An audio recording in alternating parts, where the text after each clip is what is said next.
आफिया तो किन की बहन है?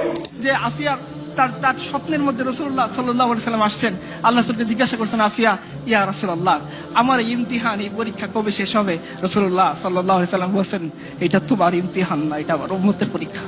उसके टुकड़े उतारे गए, कुरान फेंका गया और कहा गया कि जब तक इसके ऊपर से चलोगी नहीं, तुम्हें अदालत में नहीं लेके जाया जाएगा, तुम्हें इसी तरह लेके जाया जाएगा, टुकड़े नहीं दिए जाएंगे।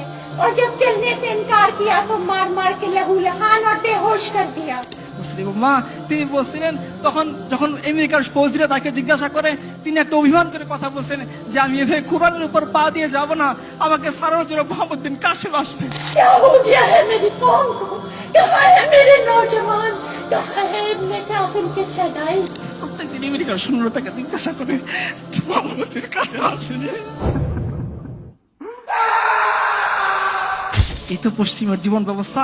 যান সেই পশ্চিমের সামনে মাথা টেকেন, আমরা আল্লাহর সামনে মাথা টেকাবো। আপনারা সেই জীবন ব্যবস্থা নিয়ে সন্তুষ্ট থাকেন যে জীবন ব্যবস্থা আমাদের বোন আফিয়া সিদ্দিকাকে কয়েক হাজার বার ধর্ষণ করে।